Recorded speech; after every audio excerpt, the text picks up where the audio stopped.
नमस्कार मंडळी, स्वागत आहे तुमचं माझं यूट्यूबचे चॅनल #क्रिएशन यामध्ये. चला तर मग आता आपण व्हेज बिर्याणी करणार आहोत, जी खूप टेस्टी होते. तर सगळ्यात आधी आपण एक पातेलं घेतलं आहे, त्याच्यामध्ये गरम पाणी करायला ठेवलं आहे. पाणी प्रॉपर गरम झालं की त्याच्यामध्ये तांदूळ टाकून घेतलेले आहे आपण 1-2 वाटी. जो बासमतीचा तांदूळ आहे तो बिर्याणीचा तो घ्यायचा आहे, कारण सगळा एकदम मोकळा मोकळा होतो, त्यामुळे तोच घ्या, बाकीचा दुसरा घेण्याऐवजी. त्यानंतर त्याच्यामध्ये मीठ टाकायचं आहे आणि मीठ टाकून त्याला चांगलं मिक्स करून घ्यायचं आहे आणि तो चांगला आता शिजून घ्यायचा. 80 ते 90% त्याला चांगलं शिजून घ्यायचं आहे. ते चांगलं शिजून झालं की आपण त्याच्यानंतर एका बाउलमध्ये घेतलेले पनीर अर्धी वाटी, त्यानंतर बीन्स घेतलेली अर्धी वाटी कट करून, त्यानंतर त्याच्यामध्ये घेतलेली शिमला मिरची 1 वाटी, त्यानंतर घेतलं आपण टोमॅटो 1 वाटी. टोमॅटो नंतर आपण घेणार आहोत गाजर 1 वाटी. सगळ्या भाज्या कट करून घ्यायच्यात उभ्या उभ्या. त्यानंतर त्याच्यामध्ये दही घेतलेले आपण अर्धी वाटी आणि ते चांगलं मिक्स करून घ्यायचं. आता बघा, दही टाकल्यानंतर आपण त्याच्यामध्ये थोडेफार मसाले टाकणार आहोत. त्यामध्ये हळद टाकलेली थोडी, त्यानंतर थोडंसं लाल तिखट टाकलेलं आहे आणि त्यानंतर आपला जो बिर्याणीचा मसाला असतो तो टाकायचा आहे थोडासा, 1 चमचाभर. त्याला चांगलं मिक्स करून घ्यायचं आहे. मिक्स केल्यानंतर आता बघा, आपला तांदूळ चांगला आता तोपर्यंत मॅरिनेट होईपर्यंत आपला तांदूळ सगळा चांगला शिजलेला आहे. तो पूर्ण स्ट्रेन करून घ्यायचा मस्तपैकी. त्याच्यावरती थंड पाणी टाकायचं एकदम, जेणेकरून त्याची जी कुकिंगची प्रोसेस ती स्टॉप होईल आणि भात चिकट होणार नाही. तर तोपर्यंत आता ते मॅरिनेट करायला ठेवायचं 1 अर्धा तास. त्यानंतर मॅरिनेट करून झाल्याच्या नंतर आता आपण कढईमध्ये 3 ते 4 चमचे इतकं तेल टाकलेलं आहे. त्याच्यामध्ये जे आपण सगळे मॅरिनेट केलेल्या भाज्या आहेत त्या सगळ्या टाकून घेणार आहोत आणि त्याला चांगलं मिक्स करणार आहोत. आता ही प्रोसेसला खूप वेळ लागतो, कारण त्या भाज्या सगळ्या आपण तेलामध्येच कुक करणार आहोत ना, त्यामुळे पाणी वगैरे टाकू नका, भाज्यांची पूर्ण टेस्ट निघून जाते त्यासाठी. आणि चांगलं शिजून घ्यायचं आता याला, कारण त्या भाज्या आपल्या आता कच्च्या राहायला नको त्यासाठी. आणि असं लगेच शिजल्या नाही जात, त्याच्यामुळे त्याच्यावरती झाकण ठेवायचं, जेणेकरून ते वाफेवरती एकदम मस्त अशा कुक होऊन जातील.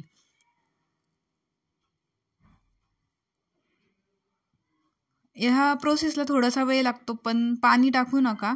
शिजली तरी पण त्याची टेस्ट इतकी काही छान येणार नाही, त्यासाठी सांगते. किंवा मग तुम्हाला घाई असेल तर पाणी टाकून पण शिजवू शकता. आता जे आपण दही वगैरे टाकलेलं आहे त्याच्या मॉइश्चरने आणि तेलाने ते पूर्णपणे शिजलं जातं. बघा आता किती असं पाणी सुटल्यासारखं झालं आहे त्या सगळ्या भाज्यांना. तेवढ्या पाण्यामध्ये ते पुरेसं शिजलं जातं, त्यामुळे त्याच्यामध्ये वेगळं असं काही पाणी टाकण्याची गरज नसते. तर बघा, मध्ये मध्ये अधूनमधून काय करायचं, झाकण काढून थोडंसं हलवायचं आणि परत एकदा त्याच्यावरती झाकण ठेवून शिजून घ्यायचं. असं करत करत 1-2 ते 3 वेळा तुम्ही झाकण काढून हलवून घ्या आणि शिजलंय का चेक करून परत एकदा झाकण ठेवून शिजवून घ्या.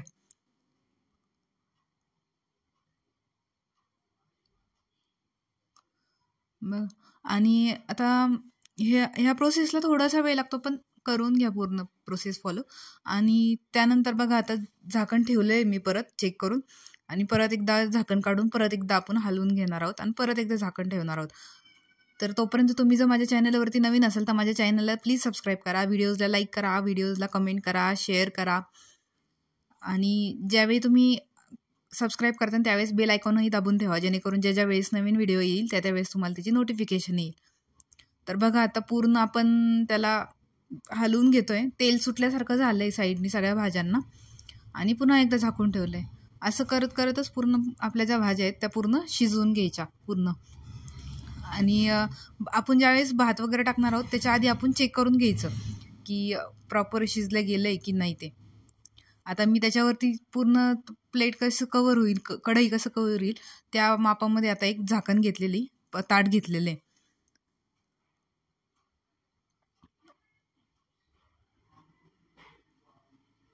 जेणेकरून त्यातली वाफ वगैरे बाहेर निघून जाणार नाही. तर बघा, आता भाज्या चांगल्या प्रॉपर शिजल्यासारख्या झाल्या आहेत. मग त्यामध्ये थोडंसं मीठ टाकले आणि परत एकदा मिक्स केले. आता आपण भातामध्ये पण मीठ टाकलेले आहे, भाज्या मॅरिनेट करताना पण आपण मीठ टाकलेले आहे, त्याच्यामुळे त्या बेतानीच टाका मीठ, जास्त मीठ टाकू नका, खरड होण्याची शक्यता असते त्यासाठी.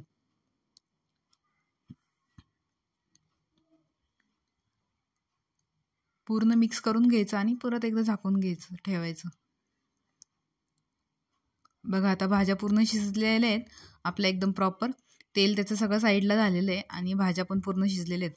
त्यानंतर आपण त्याच्यामध्ये टाकणार आहोत जो आपण भात होता शिजवलेला, तो सगळा टाकून देणार आहोत त्याच्यामध्ये. आणि त्याला मिक्स नाही करायचं, फक्त सगळा एकसारखा करून घ्यायचा.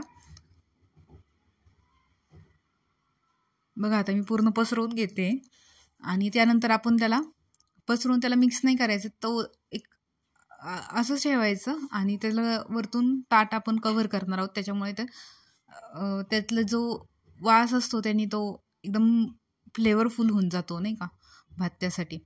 तर बघा आता त्यानंतर मी कणकेची अशी लांब नळी करून घेतलेली पाईपसारखं आणि ते आपण पूर्ण कढईवरती अटॅच करणार आहोत.